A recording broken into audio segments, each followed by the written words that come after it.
hinten hin, da hinten. Genau.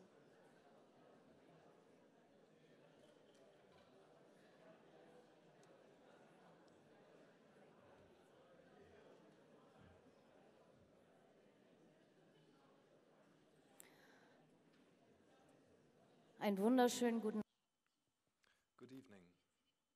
Do you know the difference between a Jewish mother and a pit bull? The pit bull actually releases its prey, and that's what the Jiddisch song I'm going to sing is about. Auf dem Weg steht der Baum, steht sich angebeugen. Alle Fege von dem Baum sehnen sich zerfleugen. Dreiken Meiref, dreiken Mitzref und der Rest gen Dorem. Und den Baum gelässt allein, hefger von dem Sturm. Sog ich zu der Mama her, sollst mir nur nicht sterben, weil ich Mama 1 und 2 bald der Vogel wären. Ich will sitzen auf den Bäumen und will ihn verfliegen. Über Winter mit der Trost, mit der schönen Nigen.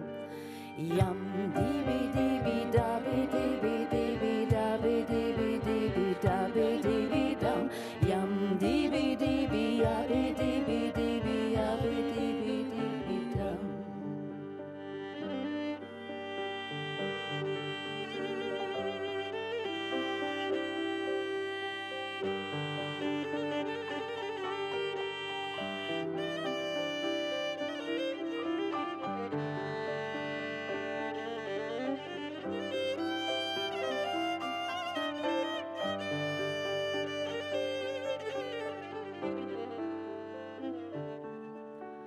Sucht die Mama nicht ein Kind und sie weint mit Tränen, wo's Kolile auf dem Bäum mir verfeuern wären. Weint die Mama hitzig heun, seh Gottes Willen, nimm sich mit der Schalikel, wirst dich noch verkielen. Die Galoschen tut sich an, es geht ein scharfer Winter.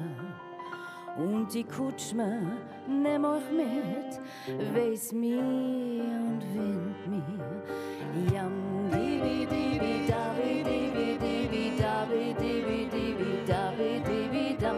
Yam dibi dibi yabi dibi dibi yabi dibi dibi dam. Und das Winterleibel nimm, tu es und du scheute. Ob du willst, nicht sein kein Gast zwischen alle Teute. Heb die Fliege, es ist mir schwer, zu viel Sachen hat die Mama angetan, dem Fegele, dem Schwachen. Guck ich treurig mir rein in mein Mamas Augen, es hat ihr Liebschaft nicht gelast, während mir erfolge. Auf dem Weg steht der Baum, steht sich angebeugen. Alle Vögel von dem Baum sehnen dir zerflogen. Yam dibi dibi dabi dibi dibi dabi dibi dibi dabi dibi dam. Yam dibi dibi yabi dibi dibi yabi dibi dibi dam. Yam dibi dibi yabi dibi dibi yabi dibi dibi yabi dibi dam. Yam dibi dibi yabi dibi dibi yabi dibi dibi dam.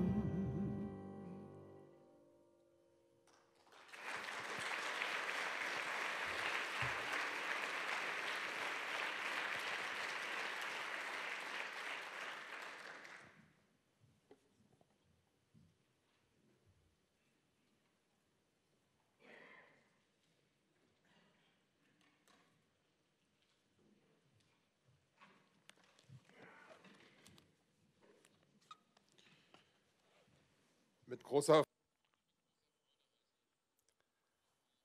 I'm pleased to welcome Judith Obermayer, the president of the Obermayer Foundation, and her 3 children, Henry, Joel, and Margaret. Mrs. Franklin, members of the jury, I would also like to welcome the awardees and our honorary awardees and all the nominators who are present, as well as their families and friends.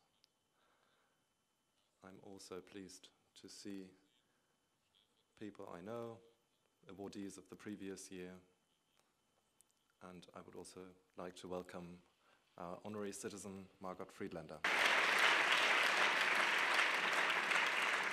Ich begrüße I would like to welcome my predecessor, Reinhard Führer, on whose initiative this award ceremony was launched.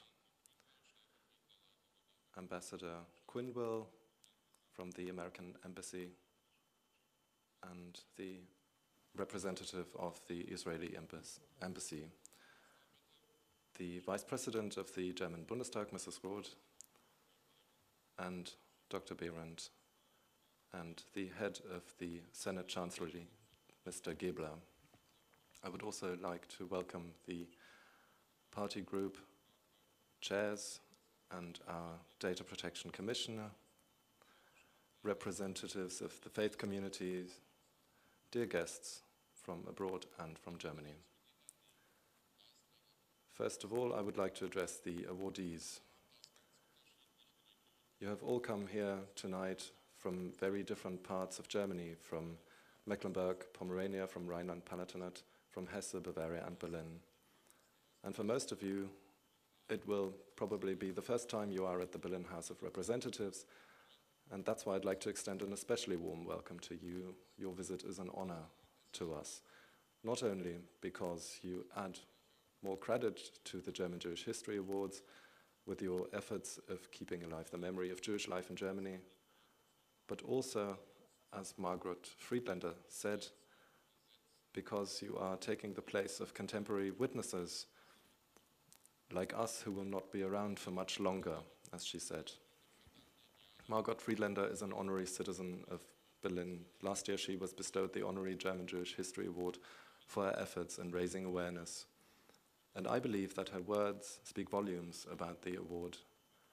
Contemporary witnesses who will not be around for much longer. And it's true, the younger generation often doesn't have any living family members who can tell them firsthand about the Holocaust. The stories, views, and accounts of contemporary witnesses are disappearing. They're getting less audible, and they risk being silenced once and for all, unless we start to listen now, unless we translate those memories into the present. In addition, we have the task to remember those Jews who nobody met personally.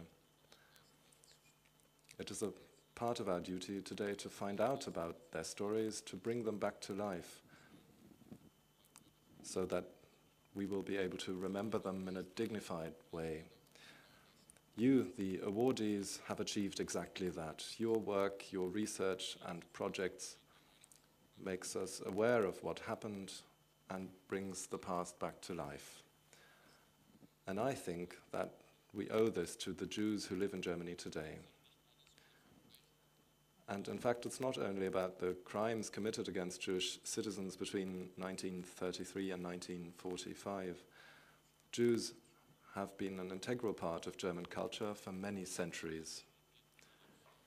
Yet we still carry a burden of responsibility for what happened to the many Jews among the 6 million people who were murdered by the Nazis. Forgetting about that is dangerous. This very place, the plenary hall of the Berlin House of Representatives, which used to be the Parliament of the Kingdom of Prussia, was where the infamous Nazi Court of Justice was established in 1934. This was a court whose verdicts were fixed in advance. The members of Rote Kapelle, a group of resistance fighters, were among those who were sentenced to death here. If we didn't remember that, we wouldn't know anything about the benefit of having separate branches of government, and we wouldn't know that equality is, above all, the consequence of having independent courts of justice. We should also not forget that Hermann Göring turned this parliamentary building into what he called the House of Airmen and used this plenary hall as his personal event location. And the Reich Air Ministry in the building next door that today houses the Federal Ministry of Finance was making plans to upgrade the German Air Force. Just to remind you briefly, during the era of the Weimar Republic, this plenary hall was the home of parliamentary democracy, and today democracy is again at home here. You do not need to share all the political views expressed here, because that's also part of democracy, but it's necessary to have differences of opinion. Here, men and women gather, people with and without disabilities, people from immigrant backgrounds, young and old, believers and atheists, as representatives of the Berlin population. And they look for solutions to our city. If we forget that what our country would look like without such arguments, without differences of opinion, without all these different kinds of people, then we wouldn't know why it was important for us to have democracy. If we forgot that just across the road, where now there is a memorial called Topography of Terror, where the headquarters of Gestapo, of the SS, and the Reich Security Office, surveillance, repression, violence, and discrimination were legitimized by the state. If we didn't remember this, then maybe we wouldn't know that affording security and protection to all people is the precondition for creating a functioning and humane society. Hatred, terror, and death. If we forgot about that period of German history, then there would be nothing that would guide us in the future. The Shoah was planned and carried out here in Berlin, in locations around this building. That is why we also should remember it here, and we are pleased that the German Jewish History Awards ceremony is held here in this house. Besides being aware of our responsibility for the past, it must be our priority for the present that Jews can live in safety in our country. Unfortunately, this is not always the case. 1 week ago, a man wearing a kippah was verbally abused and had a stone thrown at him at a local train station. Last year, a Jewish restaurant owner became the target of anti-Semitic abuse, and another man wearing a kippah was beaten up. It's a fact that the number of anti-Semitic attacks in Berlin is rising. And this is borne out by figures published by the Research and Information Center on Anti-Semitism. Claudia Vanoni, the Commissioner for Anti-Semitism at Berlin's Public Prosecution Office, recently gave a newspaper interview in which she spoke about her feeling that anti-Semitism was becoming more vocal, more open, and more aggressive. And the youth magazine Why even wondered recently why everyday life in Berlin was even possible without anti-Semitism. And we need a clear answer to that question. The question whether it is possible for Germany's largest Jewish community to go about their everyday lives in Berlin without anti-Semitism should be answered with a clear yes.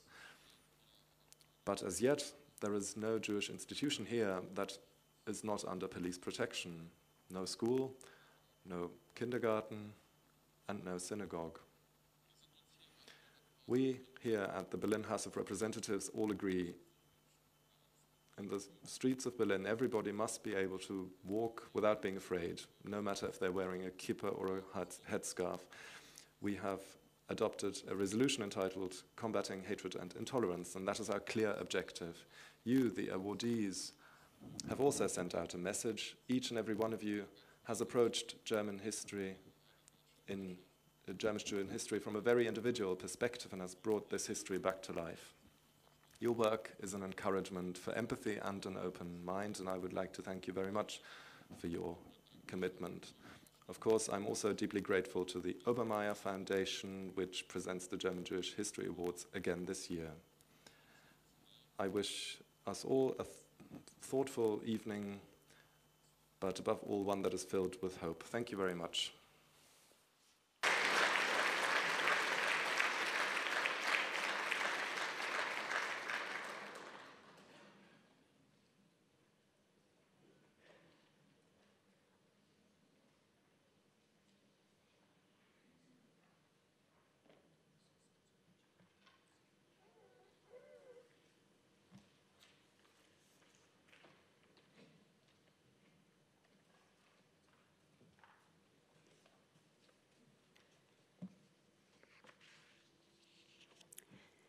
Since we began giving this award many years ago, most will not be familiar with its history. My late husband, Arthur, was very interested in his genealogy. All of his grandparents were born in southern Germany, and they came to the United States in the 19th century. As he did his research, he discovered that in many small towns, there were Germans working to restore Jewish cemeteries and synagogues and to preserve the Jewish history of their local communities. For example, when we were planning a trip to Germany, he wrote to the archive director of a very small town. He knew perfectly well there was no such person, but he hoped the request would be passed on to someone who might help. A few weeks later, he received a phone call in broken English from someone who had been researching the Jews in that town and had included in his database many of Arthur's ancestors. In another case, he was put in contact with someone who restored the Jewish cemetery in Fürth. It had taken her 3 years. To do so, she needed to learn how to read Hebrew, find pictures of the cemetery from before it was destroyed, and ended up creating a database of thousands of names of Jews from that area. Most of the work being done by people from a generation that wasn't directly involved with the Holocaust. These people feel a responsibility not to lose the history of the Jews of Germany and their contributions to the life of the country. Arthur felt strongly that their extraordinary work deserved a reward. And so he set up to do this award so they would get recognition both in Germany and in the wider world. The very first award ceremony was in 2000, was held at the Centrum Judaicum. It simply would not have happened without the help of Sarah Nahama. It was Sarah that made many of the arrangements here in Berlin for that first year. In spite of her busy life as vice president and rector of Truro College and her many civic and Jewish activities here in Berlin, she has continued to be involved. She has served on the jury since the beginning, and I would like to extend my profound thanks to her for her contribution, and I would like you to be recognized, Sarah. Please stand.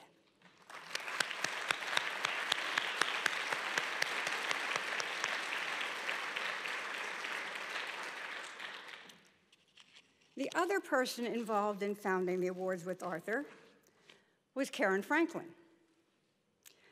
His work in genealogy connected him with Karen, now the president of the jury.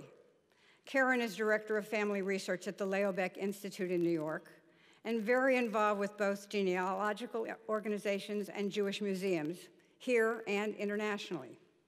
She has continued to play an important role. Not only has she been on the jury, but she and Arthur had many discussions that helped the awards program evolve over the years. Her input has been invaluable, and I want to thank her for her many efforts. And Karen, would you please stand?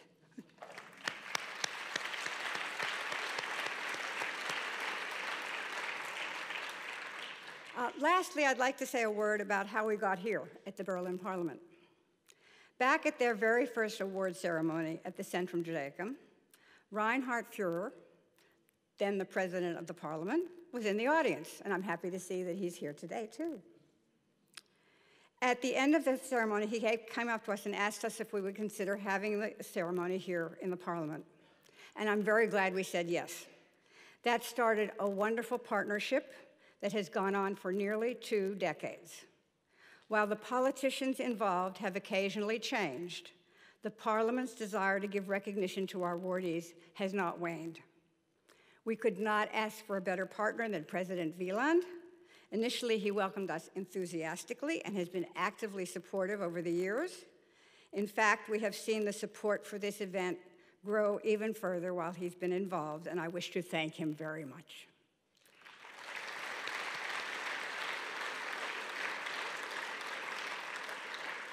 When we established the awards, we thought they would be needed for a few years and would gradually wane as we ran out of good nominees.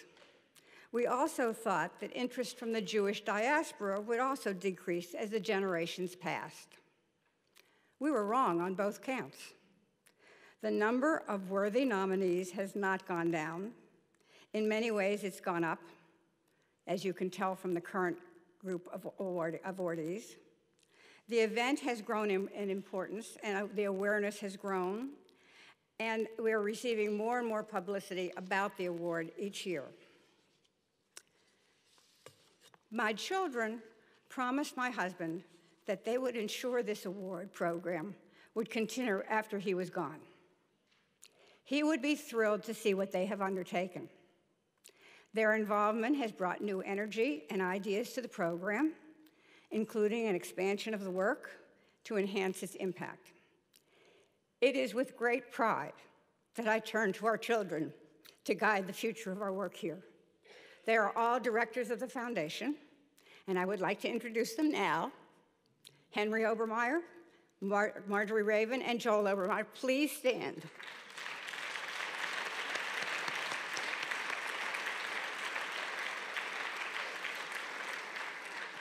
Okay, Joel would now like to say a few words about this year's award ceremony and a little idea of what to expect in the future.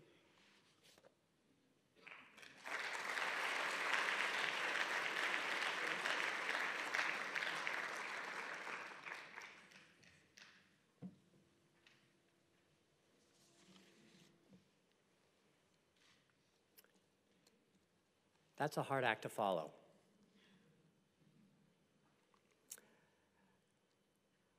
So when my father was sick, and I and my siblings said to my father, we would like to carry on this tradition, he said something that I did not expect. He said, "Don't be bound by my decisions and what I did. Make your own decisions." That is a gift. And so when we talk about the future, that is one of the things I think of. We are so proud of our awardees. We are so proud of the work that they've done and the impact they have had. And so we've spent a lot of time thinking about how we can do more. And one thing that we have noticed is that many of our awardees, not only do they preserve pieces of Jewish history and culture here in Germany, but they have been very active in the fight against intolerance, the fight against intolerance of the other. That might be anti-Semitism, of course. It might be anti-immigrant feeling, or some other way to think of the other. If you think about it, this is understandable. A group of people who have spent much time learning about the history and culture of a group of people who were part of a culture or part of a community, and then slowly marginalized, and then persecuted, and then either murdered or exiled. It is very hard not to see something in current times that looks even a little bit like that and not do something. So, we as a group, the Obermayer Foundation, have decided, moving forward, to start a very ambitious initiative, at least we think it's ambitious, to increase the impact of our awardees, of the network of people that we work with, in ways that build on what we've already seen in the awards. And many of the things that we focus on relate to fighting prejudice, or that we hope to focus on, relate to fighting prejudice and persecution and the way people will think of the other. Whether that, again, anti-Semitism, anti-immigrant feeling, some anti-minority feeling, fighting all of those things. I'm not going to talk about what we're going to do next yet, but I'm telling you it's coming. Stay tuned. In coming weeks and months, you will hear more from us.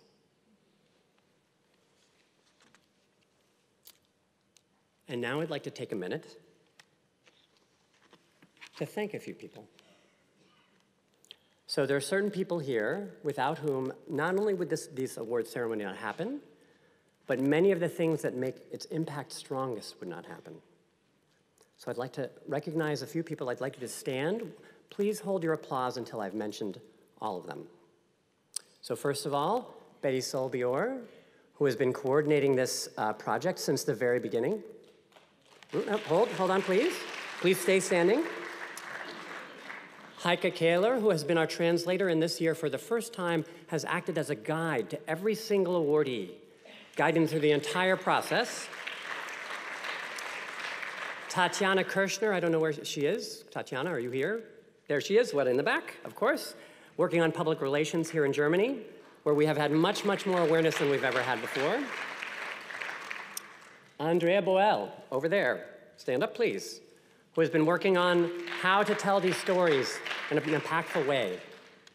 And finally, where's Barbara Dietl? There she is, standing up, there she is, making sure that we have images of each aspect of the work that's being done. Karen is going to come up in a minute and talk about some other people involved. I wanted to say something to the awardees for a second. This is not planned, but I think it's a good idea. Gabrielle, you heard this already, but I want them all to hear it. So once a year, I have a little bit of magic. Not much, a little bit. It only works in one place at one time. And here's what it's going to do today.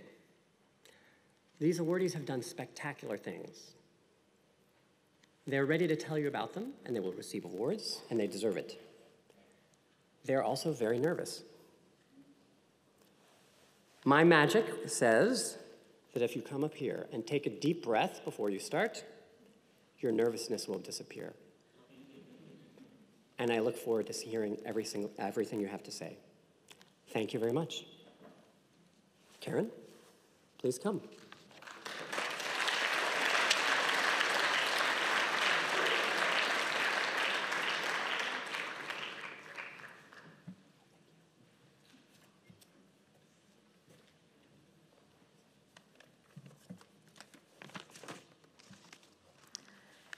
As always, we thank President Wieland for his introduction, so meaningful, and for your continuing support of the Obermayer Award.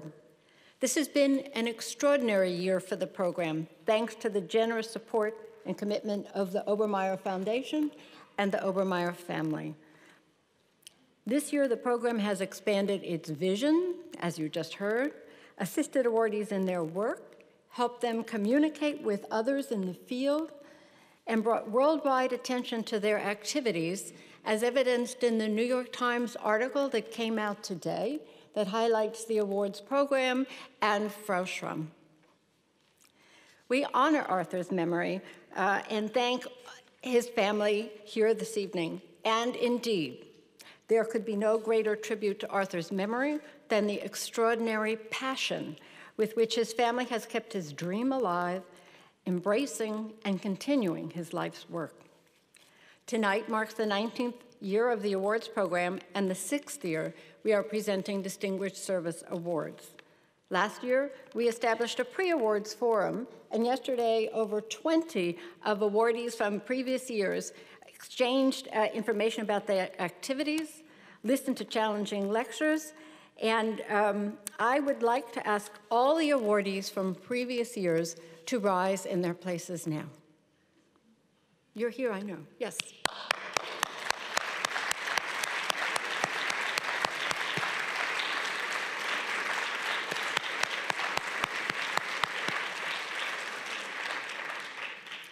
We acknowledge and thank the jury who reviewed all of the nominations. Tonight, there are 6 jurors here with us.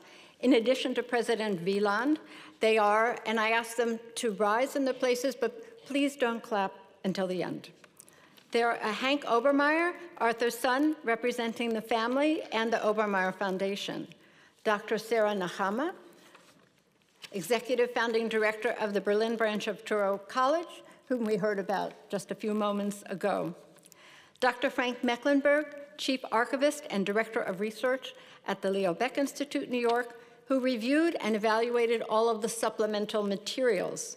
And Hanno Löwy, director of the Jewish Museum in Hohenems, Austria, and immediate past president of the Association of European Jewish Museums. Thank you.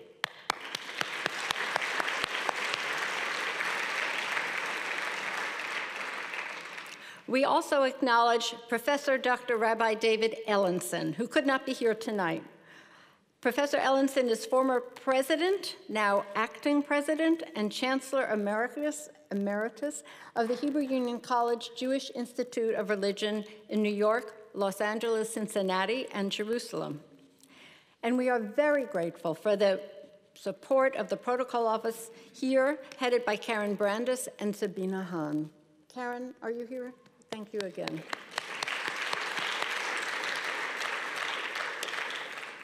We acknowledge also the co-sponsors of the award, the Leo Baeck Institute, and the special interest group, JURSIG, of Jewish Gen, the Jewish genealogy website. In the JURSIG discussion group, we provide information to potential nominators about the awards and give the awardees a platform to discuss their work. Let us also recognize the nominators and visitors who came from Israel, the United States, England, and here in Germany, who came tonight. Would you please rise in your seat so you can be acknowledged? Where are the nominators?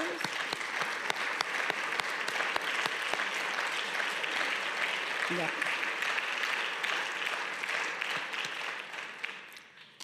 Two years ago, on this very spot, I spoke of the changing and dangerous political situation in today's world, where intolerance has found acceptance and the threat to the liberty of all peoples is real. This year, as bigotry and racism continue to rise in our world, the work of our awardees as a symbol of reconciliation and friendship is more important than ever. We remain truly grateful to them and to hundreds of others, individually and in organizations, who tell the stories of Jewish life, community, and loss in Germany. They inspire citizens today to be upstanders, not bystanders, and to heal the world. And now we honor the recipients of the 2019 awards and hear from them about their work. We begin with Elizabeth Böhre.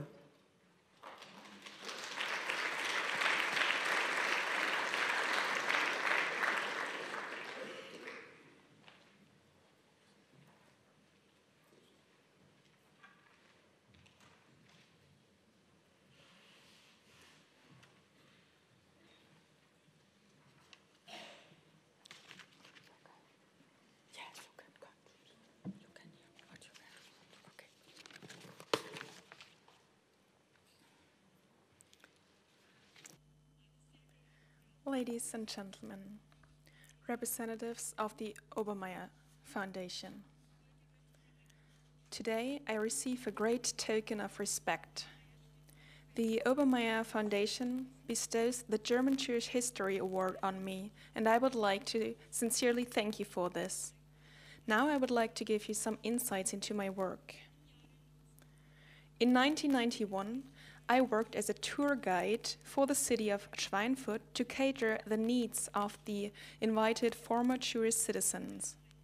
This sparked my interest to research the Jewish history of Lower Franconia.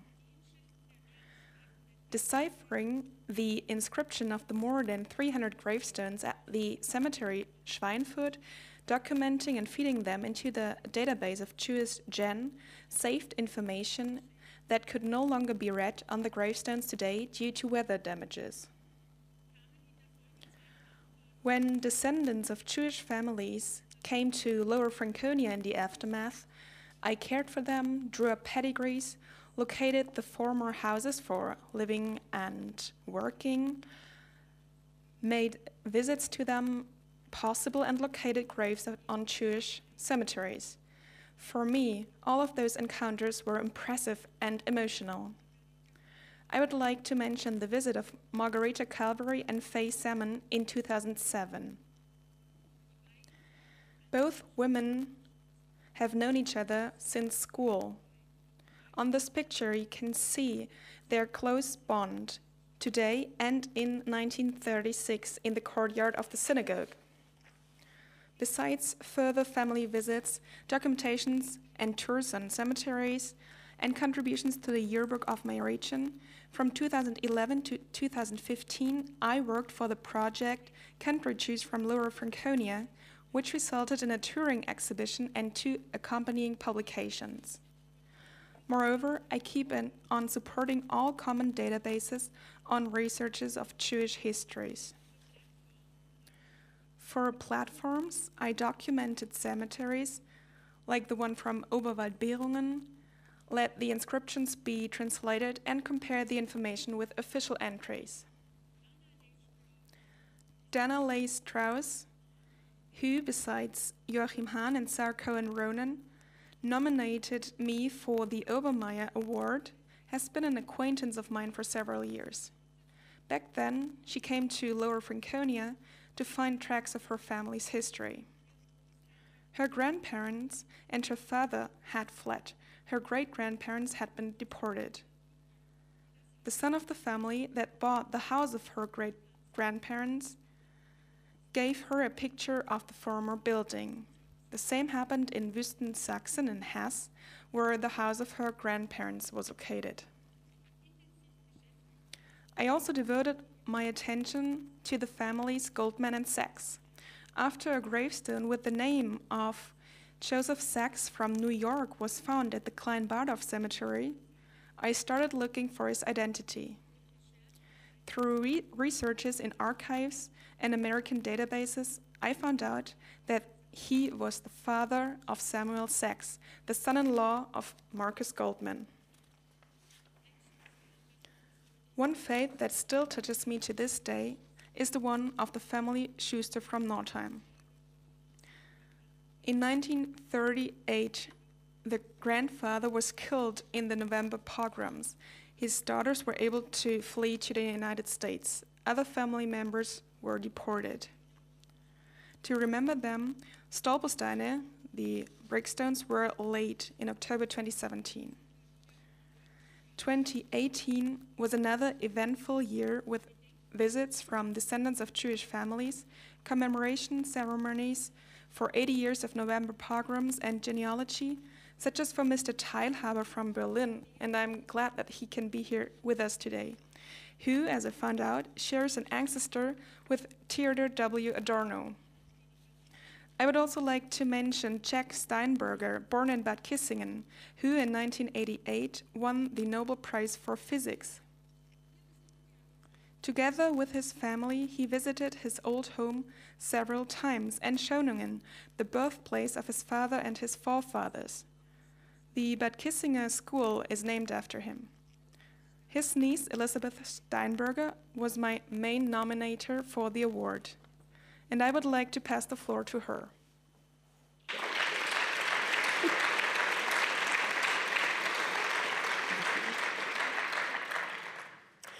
I nominated Elizabeth for the award because she's an outstanding example of a German who, out of sheer dedication to the cause, has gone to legendary lengths to research and further the knowledge of German Jewish history.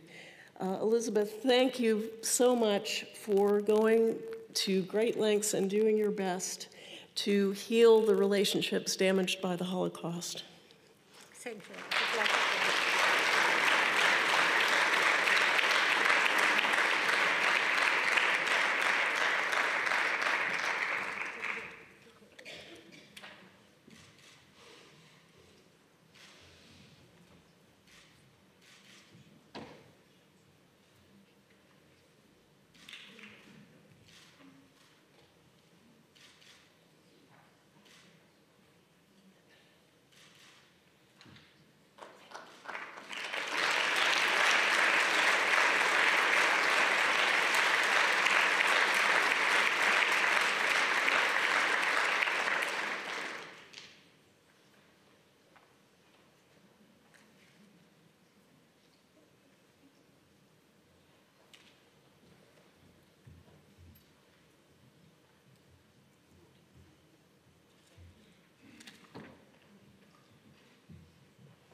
Gabrielle Hanna, Hans Dieter, and Martina Graf.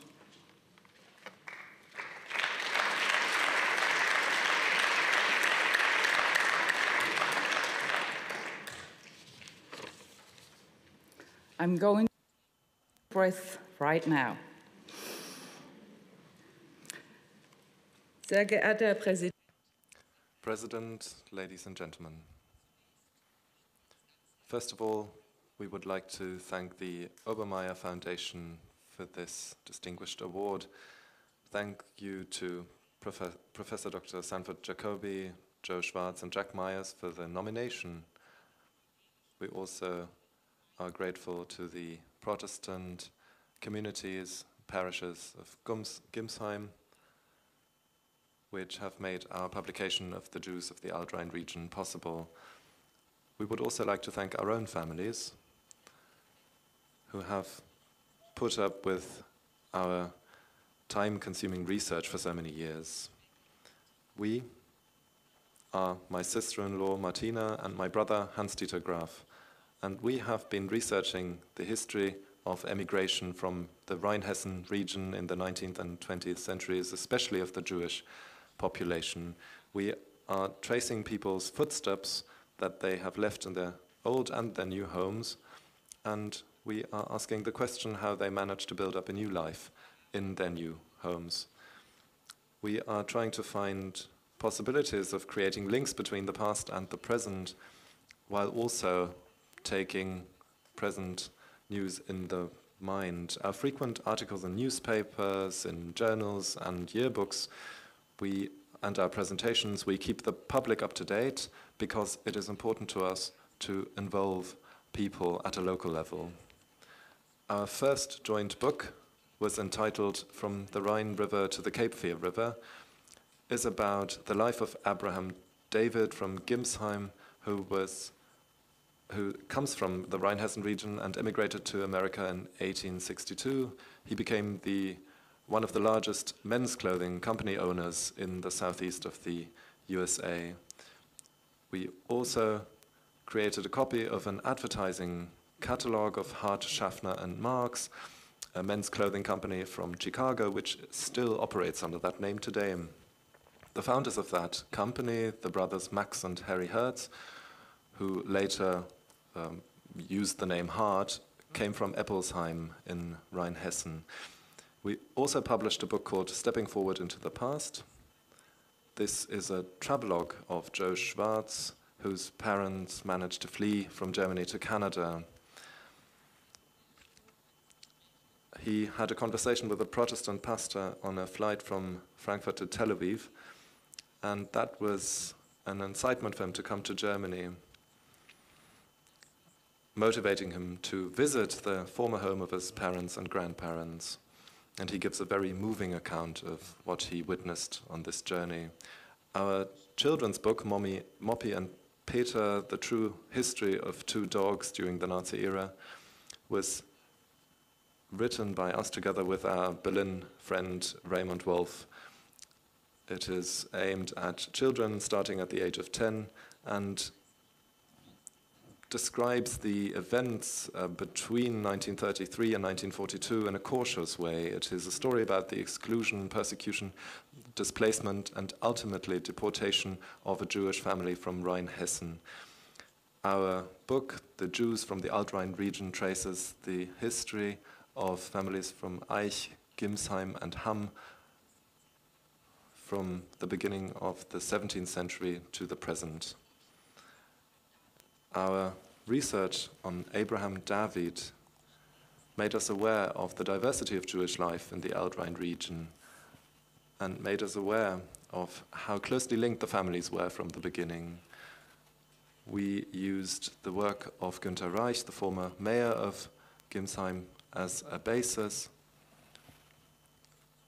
and that was a first attempt to rescue the Jewish families from oblivion. He did a meticulous work of registering the details of all the people that emigrated. That was published in 2005. In 2018 and 2008, an exhibition was put on entitled tracing the steps which investigated the story of the Jewish life in that region from up to the Holocaust, from the Middle Ages to the Holocaust. But there was one thing that is a common denominator. We wanted to tell the riveting stories of Jewish life, of which only single documents were left, some tombstones in the cemeteries, and photographs in Nazi-era ID cards. That's why we had the aim of putting a face to the name and filling the gaps in the biographical details and give people a personal history. But the story about the Jews of the Alt-Rhine region should not end with their death in the Holocaust. We also wanted to focus and trace back the lives of emigrants up to the present day in order to give subsequent generations a possibility to commemorate this generation. Our guiding idea is that sustainable remembrance can only be done multilaterally, and we are grateful for having the experience of joint commemoration to ease the burden of memory on both sides. Our initiative for joint remembrance, however, has to start from our side, and this is why we were trying to contact the descendants of Jewish families. Over the years, an intense exchange of information took part, which unearthed a lost world, in the true sense of the word, for both sides. The world of the rural Jews from the Old Rhine region. Another projects of us include an edition of some documents by Raymond Wolf, including many stories, such as the story about Moppy and Peter, the dogs. We are moved by the personal histories and that have an impact into our present lives. If young readers have empathy, if they are outraged at the injustice committed, if they start thinking about the past, then they are set on a good track with Moppy and Peter against intolerance, violence, and a rising anti-Semitism in Germany.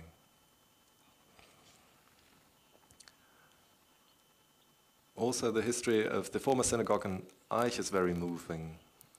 Over the past years, we managed to trace back many people to their old locations. In June 2016, we introduced our book, and 20 descendants followed our invitation. There were some wonderful encounters and conversations between the visitors and the people at a local level.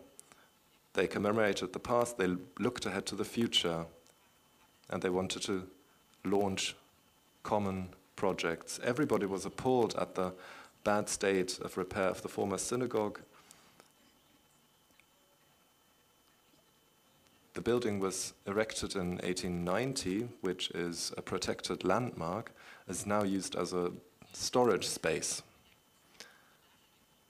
So a possible common project could be a promotional association with the aim of preserving the building, but also with filling it with new life.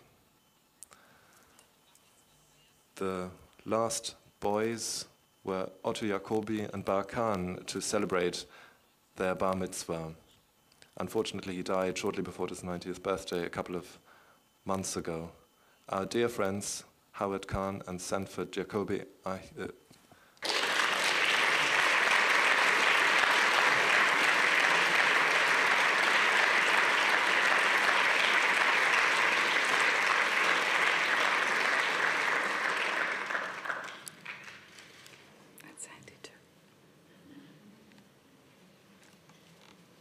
have one more thing to say.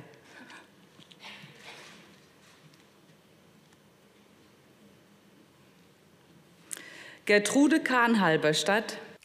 Gertrude Kahn from Halberstadt, the sister of Ernst Kahn, who was born in Eich in 1921, told us that you gave us our past back. I'm very grateful for that. I would like to pass on this gratitude. I would like to return it. the moving story of the Jews of the Alt-Rhine region, which is also part of our own historical legacy, would have remained locked to us without the help of the descendants. And we hope to make it possible for future generations to redeem the promise set in stone we will always remember.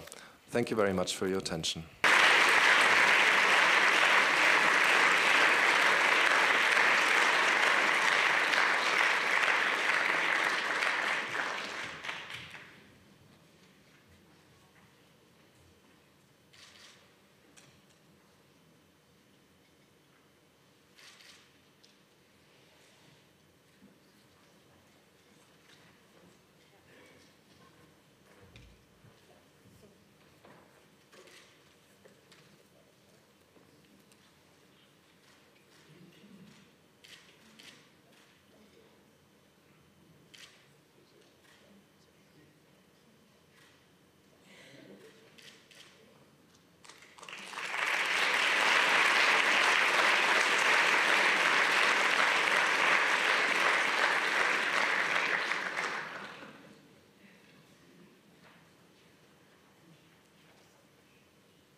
Dr. Michael Imhoff. Oui. Yes. Yeah.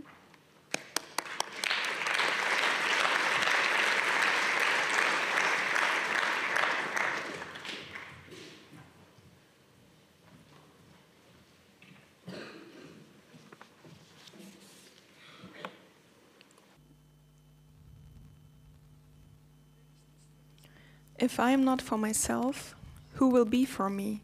And when I am for myself, what am I? And if not now, when? Chapters of the Fathers, Rabbi Hillel. The intensive study of Jewish history in Fulda and its surroundings runs like a thread through Mr. Imhoff's life, as if he lived by this quotation. It started in 1987.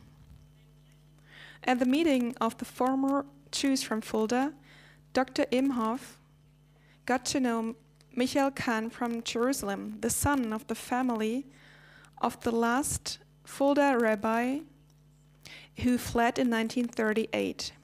Kahn's vision was to enable encounters between the grandchildren of the Shoah survivors and the Fulda post-war generation. The continuous contact made this vision a reality. With the help of Mr. Imhoff as honorary chairman of the Fulda University Council, in 2014, 2 years before Kahn passed away, the University of Fulda established 4 cooperations with Israeli universities in Jerusalem, Haifa, and Herzliya. I, as assistant of Michael Kahn and graduate of the University of Fulda, am very proud that this became a reality. For me and the group of nominators, the passionate and tireless commitment by Mr. Imhoff has ensured that young people know the Jewish history in Fulda, that they are aware of the dangers of racism, and it helped to establish a lively exchange of views between young people from Fulda and Israel. This award is like a milestone in his work, which will always continue.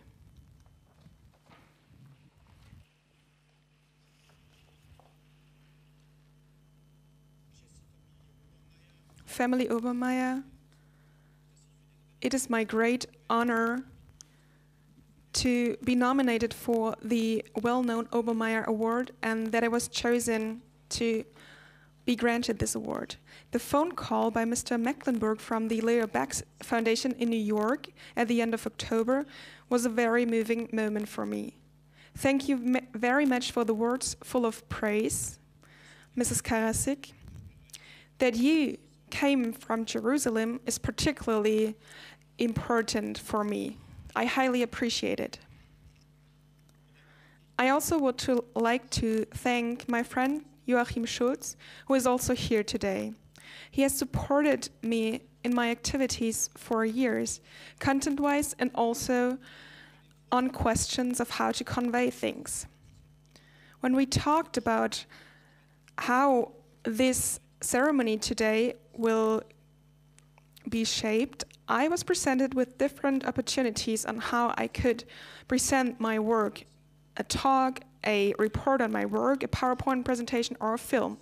I decided to show a film. Let me surprise you.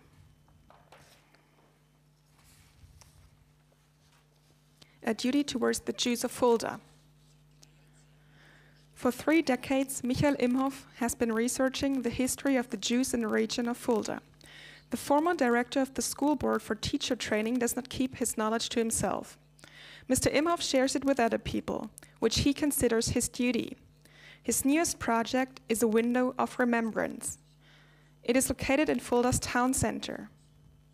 The idea of the window of remembrance is that here at this place, this historic place, this authentic place, this former Jewish community center, which was next to the synagogue, that was destroyed 80 years ago during the night of the pogroms, that here we are creating a space which reminds us of the lives of the Jews from Fulda. It is important for me to make it clear to students that it is vital to not only accept humanity, tolerance, and differences, but also to value these as an integral part of our society and to be proud of these, and to consider these as part of our social democratic self-concept. It is the beginning of December 2018. Mr. Imhoff is visiting the Jan School in Hünfeld, where he is showing the touring exhibition 400 Years of Jews in the Rhone, designed by himself. This is an exhibition which was already presented in 2017 in the Natural History Museum in Tann. It is a vital part of Imhoff's awareness-raising work. Today, Mr. Imhoff is giving a presentation on this topic. Due to persecution, they had to always look for new refuges.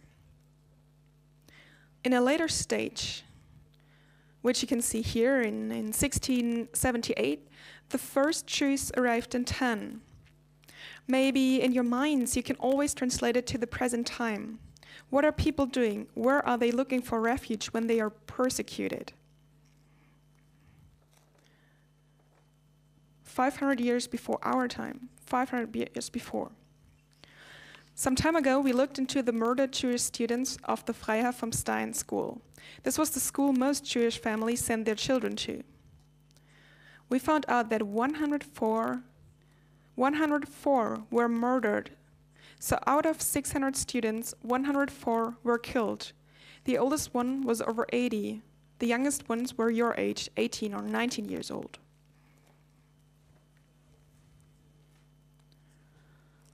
The names of the citizens you have seen before, Flörsheim and so on, those citizens had been respected here. Then they were forced to pull out the grass between the cobblestones with their bare hands, and the mob gathered around them and stared and laughed and applauded. That is what you need to resist. And for me, this is the reason for being here. In his research, Mr. Imhoff is currently focusing on the entire time frame dating back to 1671. Even back then, Jews were subject to discrimination. Jury laws made their lives difficult. Since the High Middle Ages, we have had a competitive situation with Jews. Their successes, if you like, their commercial relations, were on the one hand needed and on the other begrudged. The Jewish community in Fulda was highly respected due to its school, its yeshiva, which it ran here,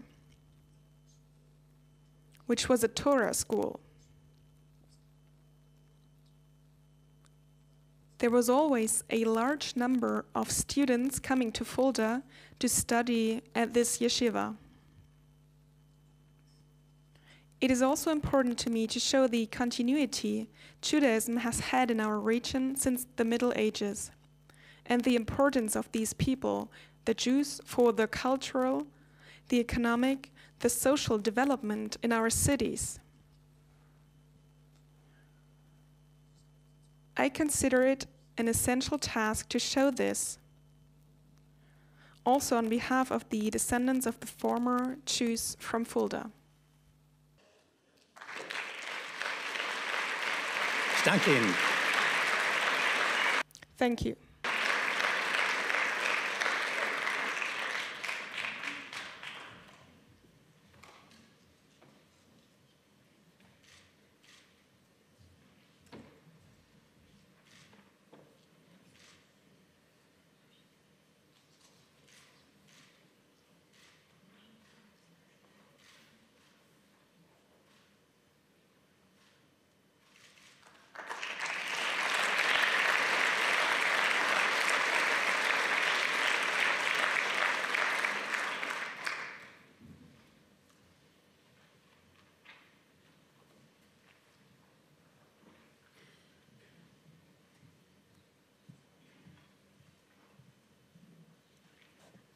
Dr. Egon Kruger.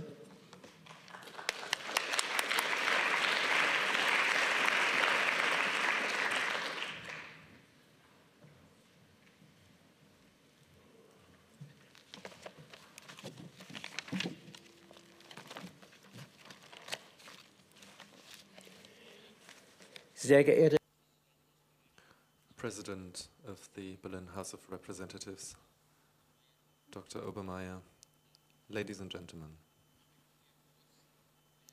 I would like to briefly talk about the Jewish life in the town of Pasewalk, which I have been researching for many years. Until 1812, there were only few Jews living in Pasewalk, and it was only the edict of the Prussian king that it was possible for Jews to settle there. And you can see the figures here in the chart, and you can see in the mid-19th century there were 284 Jews, and that is a relatively significant percentage, more than 5% of the town's population. And just to compare, the city of Stettin had 560 Jews, which is the largest number of Jews in Pomerania, but Pasewalk was the town that had the largest percentage of Jewish citizens. Where did they live in the city? You can see that on the map behind me. I made some marks in the map. You can see that they lived in the city center, not far removed from it. They were recognized citizens, they were assimilated, well integrated, and they had equal rights, and they were significant for business in Pasewalk.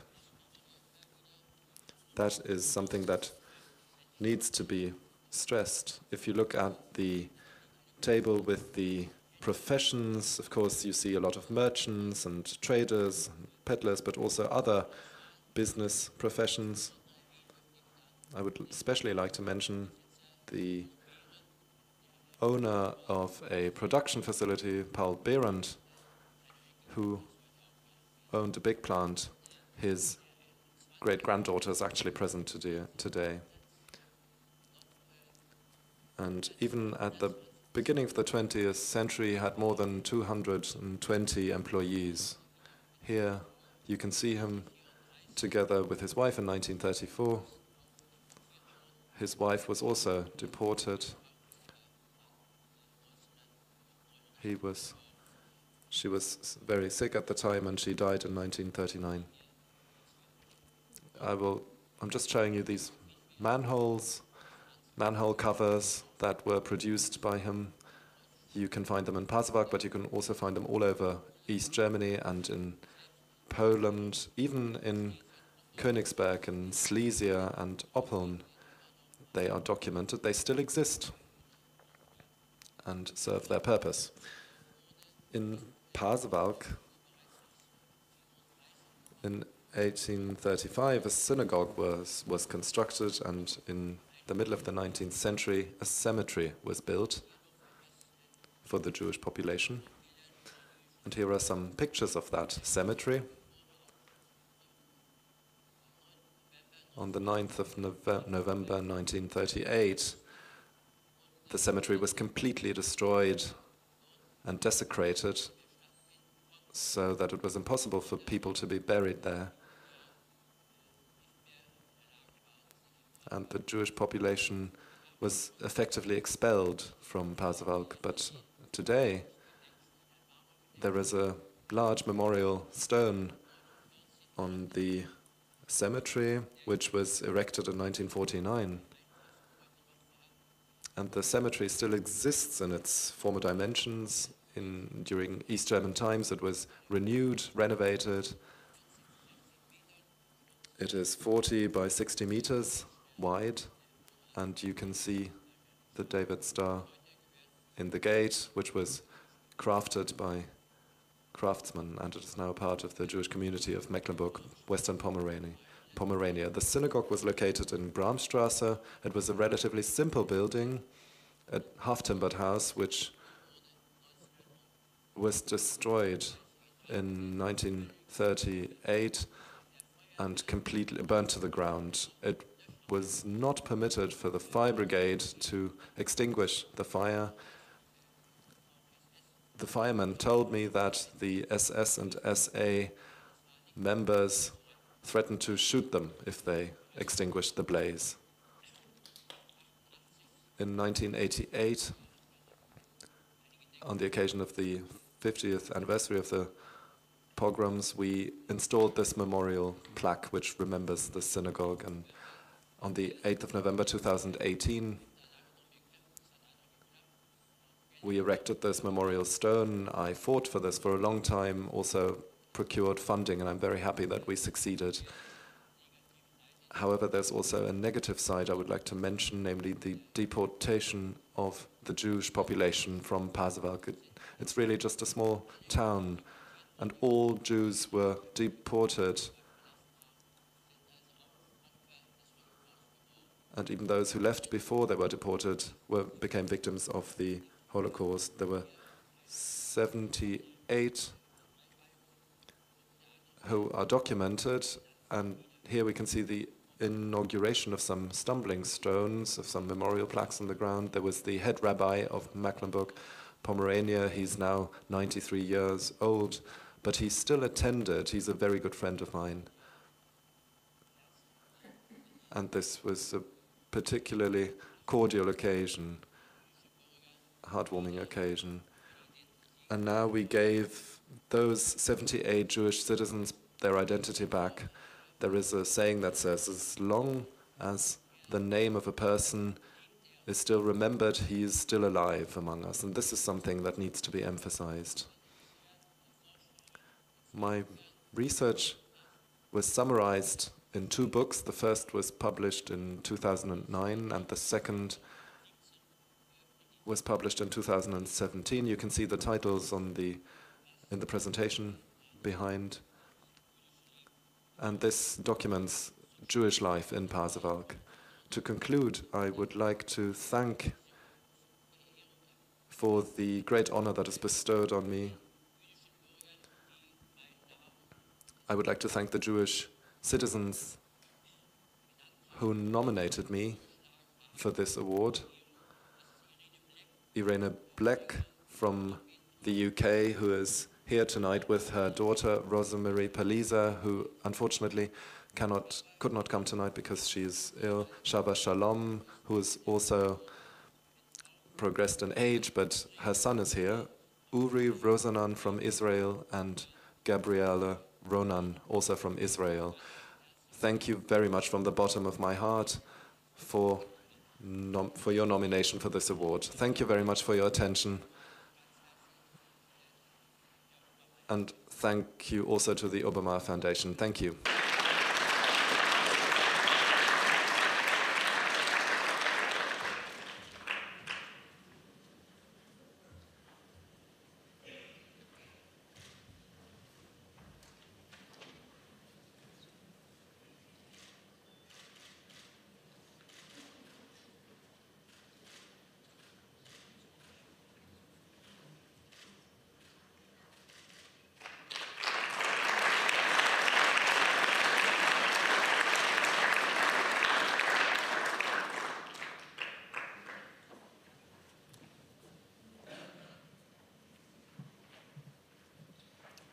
Hilde Schramm an die Stiftung zurückgeben. Hilde Schramm, Return Foundation.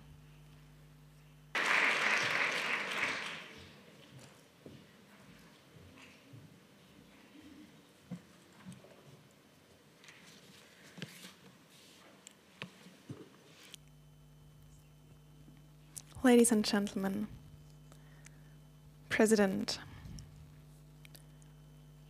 I receive the Obermayer Award as the representative for so many Jewish and non-Jewish women who have developed the idea of the Return Foundation together or who are currently committed to its cause. On behalf of them and myself, I would like to thank the family Obermayer, and particularly Judith Obermayer and Joel Obermayer, and Mrs. Karen Franklin. You've already gotten to know her and all three of them today. And I would also like to thank everybody who has supported to the organization of today's event. This award helps our foundation to become better now, like it's happening right now. It's strengthening this foundation. The foundation aims for two things: commemoration and at the same time strengthening Jewish life in Germany. Its name, Return, wants to raise awareness of the benefits that the so-called German national community and also individuals drew from deprivation of rights, expropriation, and the murders of Europe's Jews during the Nazi dictatorship, direct and indirect, willful and structured. I cannot talk about all the forms this took place, but you can read about the forms in our leaflet that will be on display here after the event.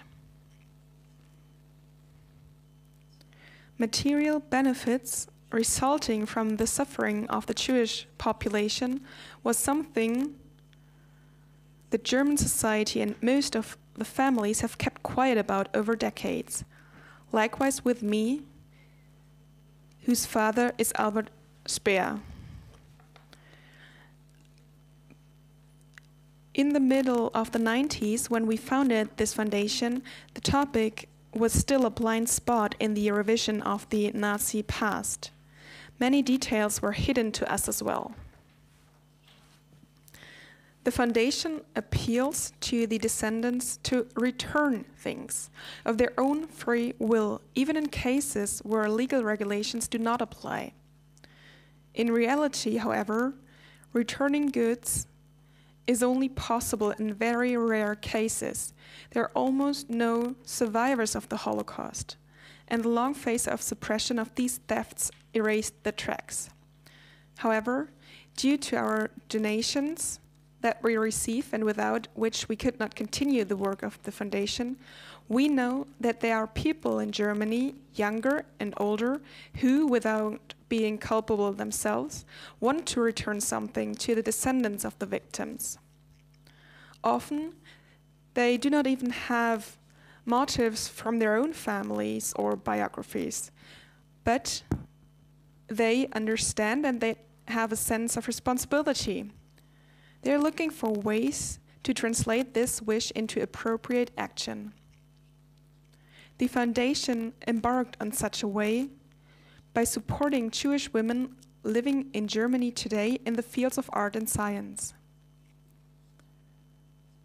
Therefore, it takes a clear stand opposing anti-Semitism, and not only by words.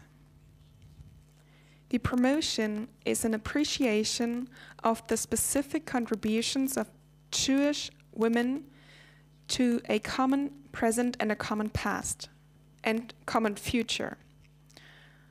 Sharon Adler is going to inform you about the work of our foundation. She is the founder and publisher of Aviva Berlin, an online magazine for women, and since 2013 she has been the chairwoman of the Return Foundation.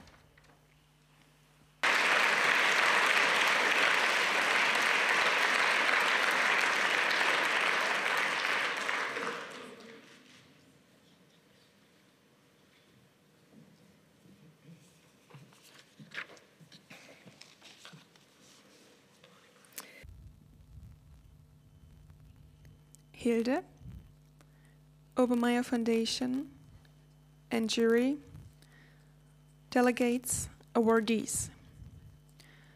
Particularly in times in which 50% of the 14 to 16-year-old students in Germany do not know what Auschwitz means, in times in which delegates of a party claim, and I quote, a 180-degree turn of the remembrance policy, in which this party calls the Shoah a tool to criminalize Germans, or talks about a stupid policy of coping with the past. Particularly in times like these, it is essential to shed light on the ones who are unswervingly committed to make people remember and talk about the past. And Hilde Schramm is one of these people.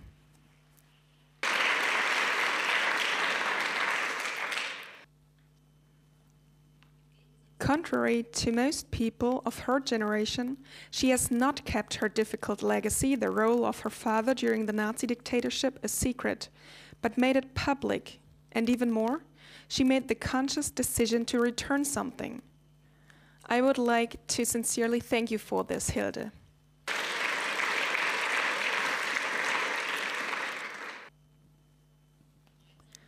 Together with a group of Jewish and non-Jewish women, in 1994, she already founded the Return Foundation for the promotion of Jewish women in art and science, which up to now is still unique. Up to now, the Return Foundation, is the only foundation exclusively supporting Jewish women in their project. It aims to honor the works of Jewish artists, scientists, and women's rights activists in Germany until their forced emigration and flight or deportation from 1933 on. Since its establishment, the foundation has allocated 500,000 euros and supported more than 150 projects. The grants were awarded to women of every age or origins: filmmakers, visual or multimedia artists, dancers, choreographers, writers, musicians, cultural and social scientists, historians, economists, physicists, journalists, and many more. The grant represents for each one of the grant holders, in most cases, first, public recognition of their work. Through the financial and ideological promotion, they were granted the possibility to be heard and seen, and to pass on individual and collective memories. We would like to thank you for this award to Hilde Schramm. This award makes the important work of our foundation visible. To continue this work, we would also like you to support us in the future. The women of the board and some of our grant holders are here today, and I would like them to join me on stage. Donna Swarthout, Natalie Savina, Elżbieta Sternlicht, Gabriela Hermer, Kim Seligson, Nea Weisberg. And for the board, Anke Gimbal, Judith Kessler, and Merle Stover. Thank you. Und natürlich. And of course, Hilde Schramm.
It is now my very, very great honor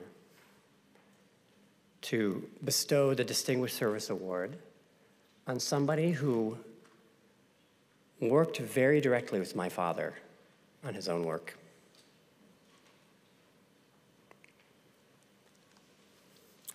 But I'll read the inscription.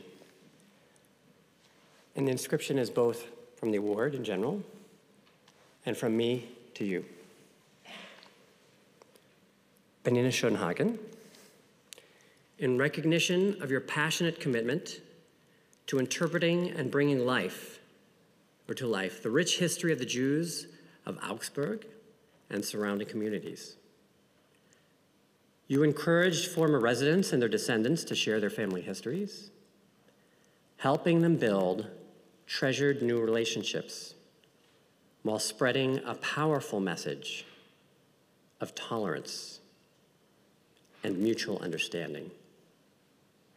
Thank you. Please come.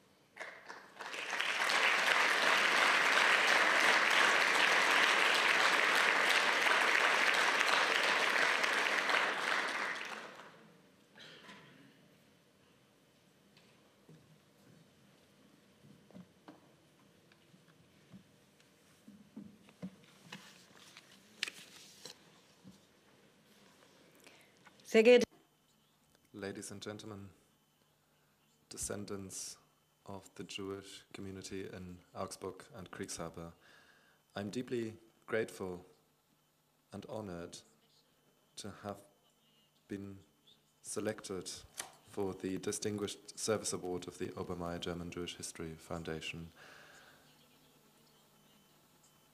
And I would also like to thank you for the opportunity of expressing my gratitude here. First and foremost, I would like to thank the Obermayer Foundation, you, Dr. Obermayer, and your children. What a great idea to make the efforts to preserve the German Jewish legacy visible by awarding this prize. At yesterday's forum, previous awardees stressed again and again how important the public limelight is that this award entails. I'm certain that this award significantly promotes and supports the work of each and every one of us. We are all committed to preserving the memory of the extinct Jewish communities in Germany, to maintain the legacy of German Jews, to spread knowledge about them, and to translate this knowledge into the present. Remembrance relies on knowledge. It doesn't spring up automatically. Rather, we have to make an effort to make it our own. And that holds true for all generations. They always have to make this effort from the beginning. I'm impressed by how imaginative the previous awardees have been and how diverse their work is to unearth that knowledge, to keep it alive and pass it on. I was delighted that some projects were recognized that are designed to promote Jewish life in the present. If you remember that this year's 5 awardees represent only a fraction of all the people committed to this cause, and that this award has existed for nearly 20 years, then you will realize there is actually a significant number of people working on German Jewish history. Many will have been in a similar position to me. They will have noticed that the expulsion of Jews from their towns during the Nazi era has left a vacuum. When in the early 1990s, I was called on to develop a concept for the local history museum of the town of Laubheim, which used to be home of the largest Jewish community in Württemberg. I had the feeling that this vacuum was palpable, not only because the Jewish businesses and shops were gone, but also because there was no longer that tongue-in-cheek sense of humor, the international outlook, the diversity and the pugnacity that I was fortunate enough to get to know when I met Jews for the first time in the 1980s when I was doing my PhD on the town of Tübingen during the Nazi era. And those were Jews that had fled Germany.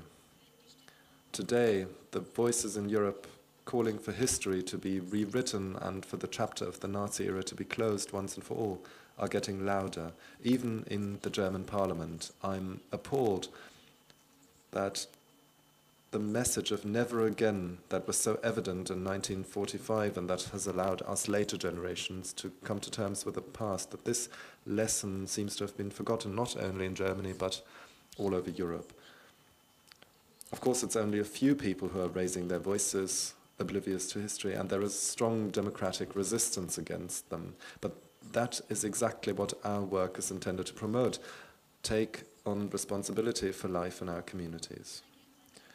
I would also like to thank the wonderful team at the museum and that is supporting me in my work, and my fellow historians at the Remembrance Workshop in Augsburg. Our initiative is trying to keep the memory of the Augsburg victims of the Nazi regime alive by setting up memorial sites in the public sphere and by creating an online memorial book. I am very grateful to all the former citizens of Augsburg who have agreed over the course of the past 15 years to take part in the project Lifelines that involves contemporary witnesses and to tell us about the life of their families and work together with pupils over the past 15 years. Not only about the Nazi era, but also about the time before and afterwards, because such stories are much better than statistics to show what it means when people are persecuted on account of their religion, sexual orientation, or because of some kind of illness. My thanks also go to Gernot Römer, one of the first Obermayer awardees, who in the 1980s laid the foundation of much of the work to come, and also my own work. Today, there are no contemporary witnesses from the former Jewish community in Augsburg who are willing to tell their stories to school children or who take the long way to Augsburg upon themselves. That's why I'm pleased that we made recordings and interactive videos of previous events with contemporary witnesses. They help to keep history alive. And of course there are the descendants, the second and third generations of the families displaced from Germany. In 2017, many of them came to Augsburg. They spared no time and expense to come to celebrate the 100th anniversary of the local synagogue. And many of them have stayed in touch and have started a group. They're in the process of setting up this group with a newsletter that is issued twice a year that is not only devoted to exchanging German Jewish family recipes, but they also give accounts about their own lives, marked by the trauma of their parents' history, but also by the joy of life that their parents passed on to them. And this is why I would like to thank particularly those from among the descendants who have come here from Scotland, from Israel and the United States to be here, that they have come all the way from these places, thanks to Bettina Kaplan, Diane Castiglione, Stephen and Hilary Anson, and above all to Henry Stern and Adele, because Henry Stern is a contemporary witness. He grew up in Augsburg and left Augsburg and was able to flee when he was 8 years old together with his parents.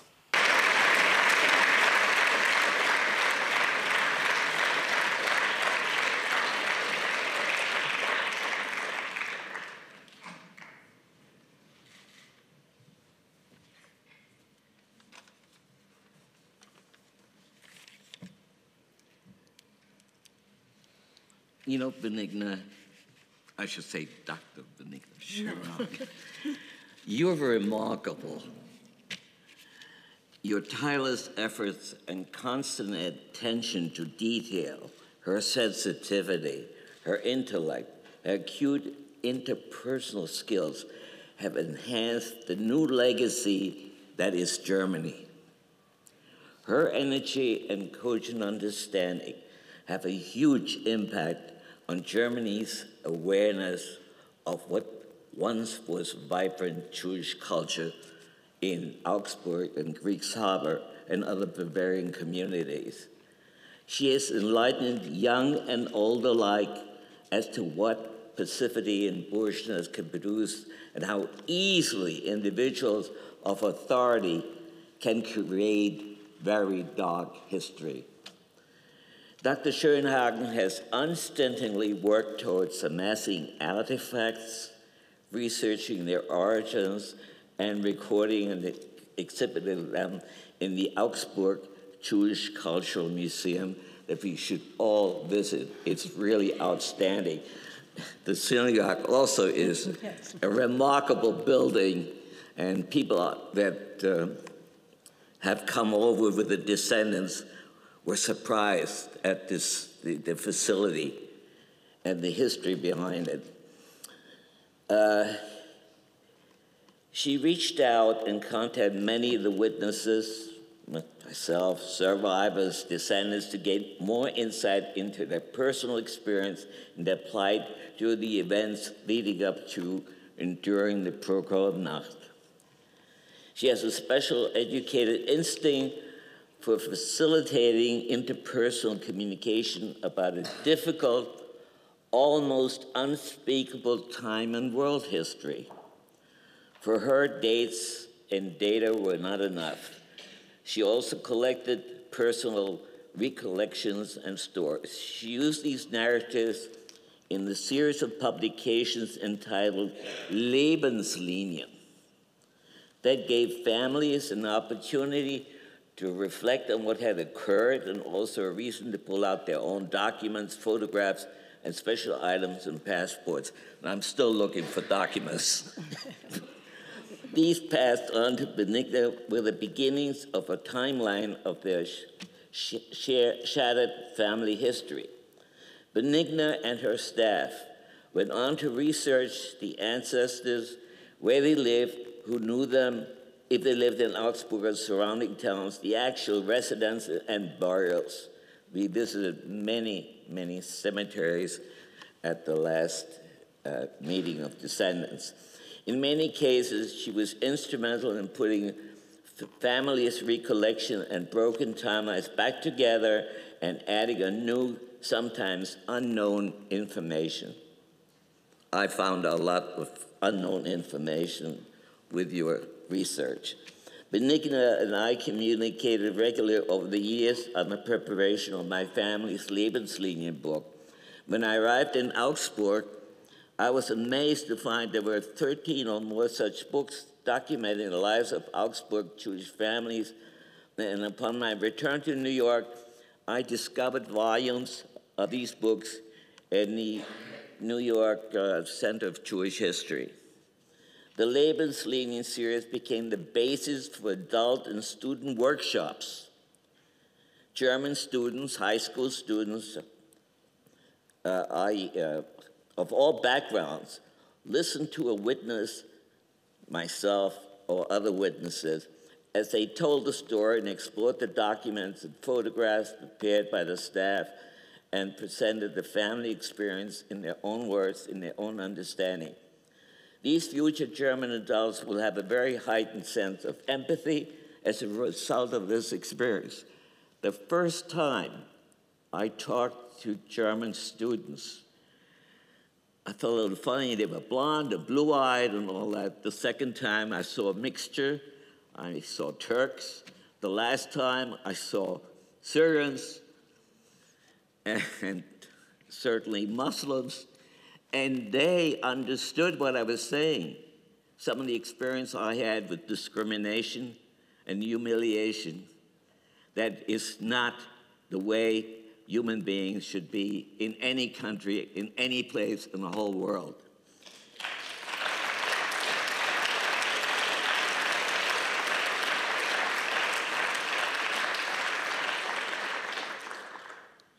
These student workshops also ended in a presentation to the Augsburg community at a sold-out performance at the Augsburg Ensemble Theater.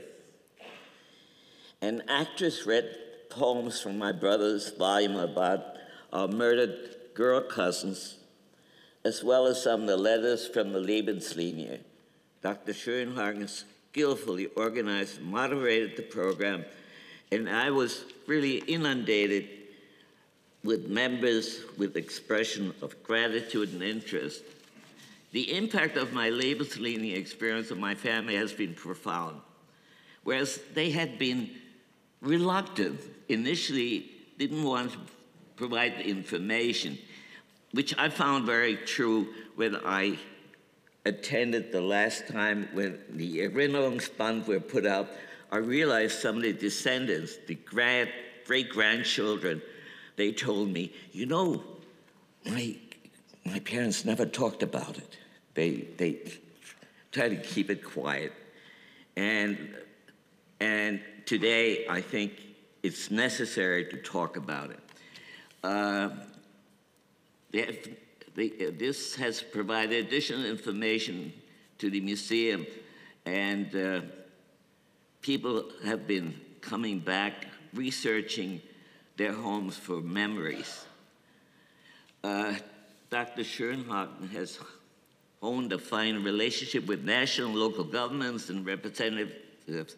As a result, when she personally escorts descendant families or individuals to homes that might once have been theirs, their parents or their grandparents, the mayor of each town is there to welcome these visiting witnesses and family members. Difficult question and answer to each local locations was leading towards a better understanding how events happen. Most recently, with the celebration of the 100th anniversary of the Augsburg Synagogue, which was just 2 years ago, Benigna coordinated an organized excursion and individual family workshop for 99 descendants. Actually, you told me you expected 30. There were 99 descendants from every part of the world, including South Africa, Australia, Israel, Norway, Canada, Argentina, and so on. She coordinated historical and lifeline events, hotel arrangement, special tours, meetings, workshops, get-together for further interaction among the descendants whose parents or grandparents have been neighbors. And here I am today with some of the descendants who joined us for this occasion. It's interesting that we actually now communicate with some of these descendants who, we didn't know before. Benigna further arranged for plaques on signposts to be placed in front of the last voluntary residence of descendants, family members who lost their lives in the Holocaust. The presentation, both by Benigna and her staff, were extraordinarily thoughtful. The relatives of the families were deeply affected as they placed roses on the plaques. And I will go on Wednesday to Augsburg, where I am going to participate a memorial and Erinnerungsband to my 2 girl cousins who were my playmates and my aunt and uncle who perished.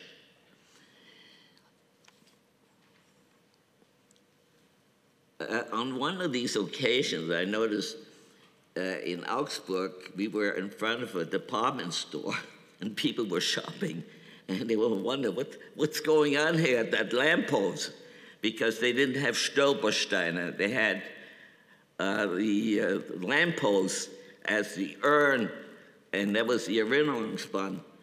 And these people were surprised, and they realized what an integral part of Jewish history was in Augsburg.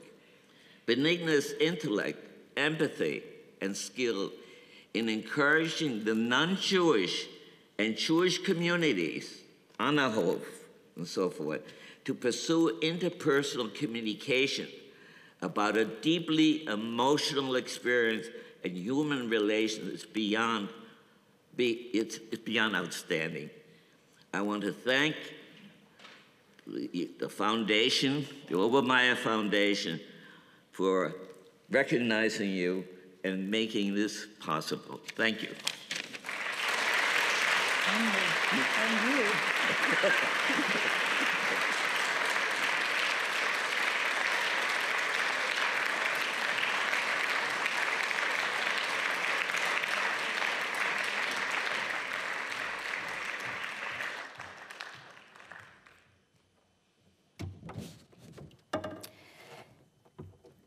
Ja, zu viel.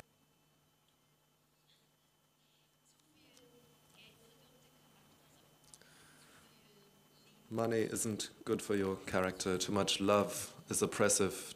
Too much health allows you to survive everything that you ever loved. And too much reason just drives you crazy. Too much laughter gives you wrinkles. And the only thing that you cannot ever have anything enough of is happiness.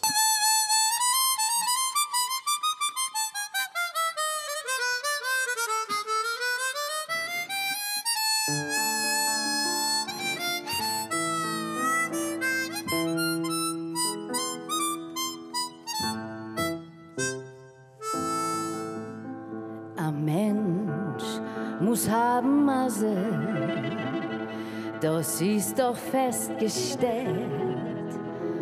Als du hast a bisschen Masse, gehört dir die ganze Welt. Wo nimmt man a bisschen Masse? Wo nimmt man a bisschen Glück? Das Räderle soll sich schon drehen und bringen mein Masse zurück.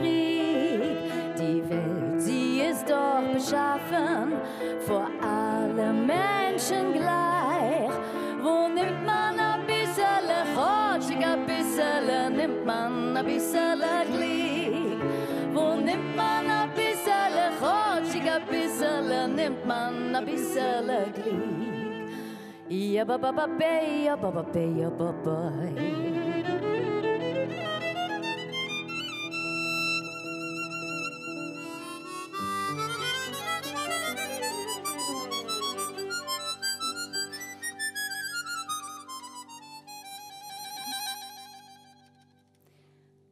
Il faut avoir du masse, masse, c'est la chance.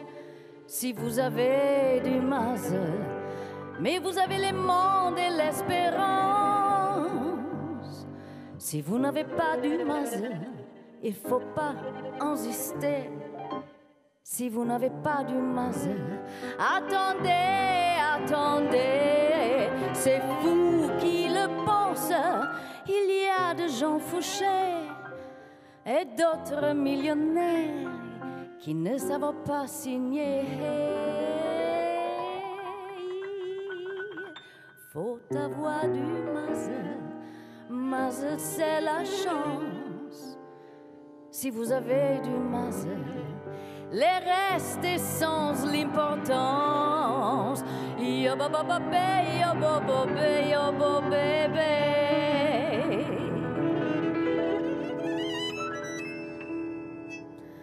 Ein Mensch muss haben Masse, du siehst doch festgestellt, als du hast ein bisschen Masse, ist Masse mehr wie Geld. Kaum bist du ein Schlamasse und streckst daraus die Hand.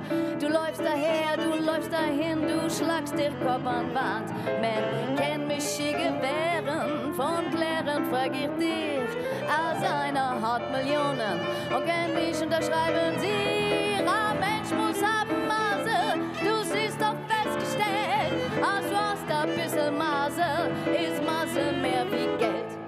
Ja, Yably papa papa, yably papa, you gotta have a little muscle. Muscle means good luck, and with a little muscle, you always have a bug. And if you have no muscle, although you're on the board, you try and can't get by, you bad against the wall. You never try to figure why you seem to be to blame. That somebody have a million and can't even sign their name. Muscle, muscle, muscle, das ist doch festgestellt. Zu glücklich sein, my darling, Muscle ist die Welt.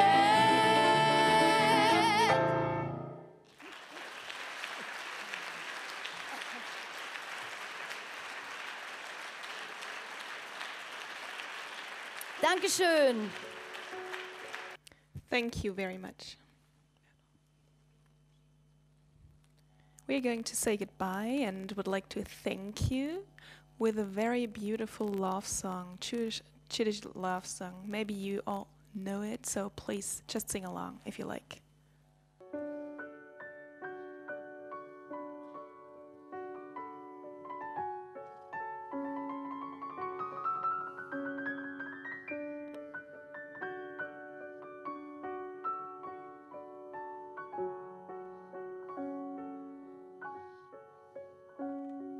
Steht der Bucher, steht und tracht und tracht die ganze Nacht. Wenn man zu nehmen und nicht verschämen, wenn man zu nehmen und nicht verschämen. Tumbala, tumbala, tumbala, laika, tumbala, tumbala, tumbala, la. Tumbalalaika, spiel balalaika, tumbalalaika, freilich soll's sein. Mädel, ich will bei dir fegen, wo's kann wachsen und regen, wo's kann brennen und nicht scheuffären, wo's kann bänken, wennen und tränen. Tumbala, tumbala, tumbala, laika, tumbala, tumbala, tumbala, la. Tumbala, laika, spiel balalaika, tumbala, laika, freilich soll's sein. Narischer Brucher, wo's darfst du fegen? A Stein kann wachsen und regen. Liebe kann brennen und nicht scheuffären. A Herz kann bänken, wennen und trären. Tumbala, tumbala, tumbala, laika, tumbala, tumbala, tumbala, la. Tumbala, laika, spiel balalaika, tumbala, laika, freilich soll's sein. Tumbala, tumbala, tumbala, laika, tumbala, tumbala, tumbala, la. Tumbala, laika, spiel balalaika, tumbala, la.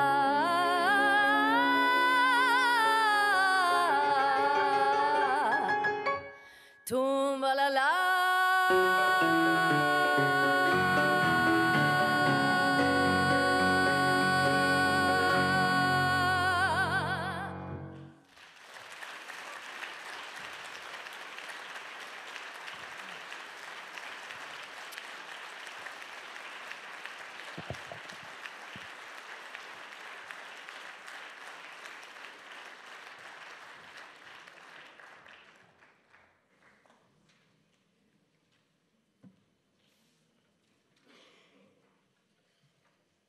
Bevor ich Sie alle Before or afterwards, I would like to invite you to our reception in the casino at the same level here. I would like to thank all of the organizers for today's event. Elspeta Sternlicht, who played the piano before, and also thank you very much to Harry Ermer, Daniel Weltlinger, and Sharon Braum for the music. The beautiful, beautiful music. Thank you very much.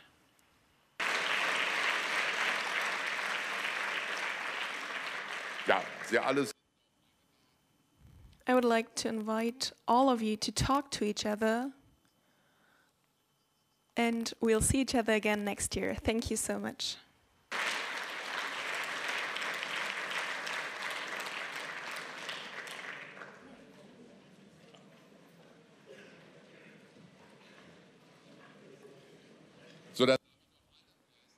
I would also like to ask all of the awardees to come up here for a family photo, also with the members of the jury, please.